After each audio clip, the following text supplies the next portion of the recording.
Hello friends, good morning. இது Wednesday நடந்த vlog தான். வேலூர் பக்கத்தில் இருக்க சத்வாச்சாரின்ற ஊரில் அன்னைக்கு கங்கை அம்மன் திருவிழா.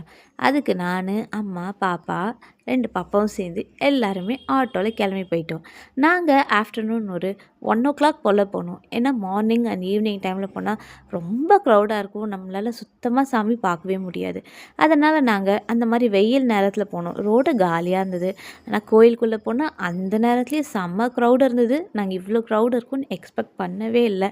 சாமி கிட்ட போய் பார்க்கவே ரொம்ப டைம் ஆகிடுச்சு. என்னால் இவ்வளோ தூரத்தில் இருந்து மட்டும்தான் ஃபோட்டோ எடுக்க முடிஞ்சிச்சு. அதுக்கப்புறமா சாமியெல்லாம் பார்த்துட்டு நாங்கள் வெளியில் வந்துட்டோம்.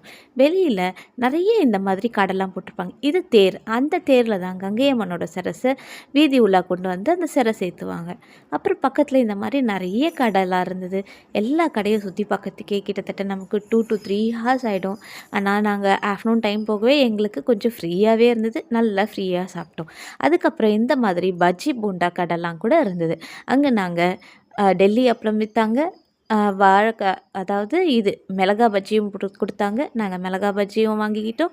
டெல்லி அப்பளமும் வாங்கிக்கிட்டோம். டெல்லி அப்பளம்னா பாப்பாவுக்கு ரொம்ப பிடிக்கும். அது ஃப்ரெஷ்ஷாக சுட்டு கொடுக்க சொன்னேன். ஃப்ரெஷ்ஷாக நமக்காக போட்டு கொடுத்தாங்க. அதை எல்லாமே நம்ம வாங்கி சாப்பிட்டோம். டெல்லி அப்பளம் வாங்கி சாப்பிட்டோம். அப்புறமா மிளகா பஜ்ஜியும் வாங்கினோம். பாப்பாவுக்கு மிளகா பஜ்ஜி பிடிக்காது. நானும் அம்மாவும் மட்டுமே சாப்பிட்டோம். அப்புறம் எல்லாத்தையும் சாப்பிட்டுட்டு கடையெல்லாம் வந்து சுற்றி பார்த்தோம். இந்த மாதிரி நிறைய கடைங்க இருந்தது. சின்ன சின்ன பொருள்லேருந்து கொஞ்சம் பெரிய பெரிய பொருள் வரைக்குமே எல்லாமே இருந்தது.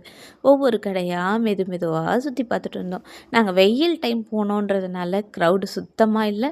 இதே ஈவினிங் டைமில் போயிருந்தால் கால் வைக்கவே இடம் இருந்திருக்காது. அந்த மாதிரி கூட்ட நெரிசலாக இருந்திருக்கும். பாப்பா கூட்டிகிட்டு போகிறதுனால நாங்கள் ஃப்ரீயாக போய் பார்த்துட்டு வரலான்ட்டு இந்த மாதிரி நேரத்தில் போனோம். இந்த மாதிரி இரும்பு பாத்திர கடை, அதுக்கப்புறம் அந்த கல்சட்டி, மத்து எல்லாமே இருந்தது. அப்புறம் இந்த மாதிரி ரைட்ஸ்லாம் கூட போட்டிருந்தாங்க. நான் வெயில் நேரன்றதுனால யாருமே அந்த ரைட்ஸ் எல்லாம் வந்து போகல.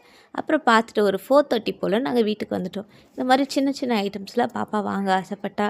அதனால் இது எல்லாமே அவளுக்கு வாங்கி கொடுத்தோம். அவ்வளோதான். தேங்க்யூ.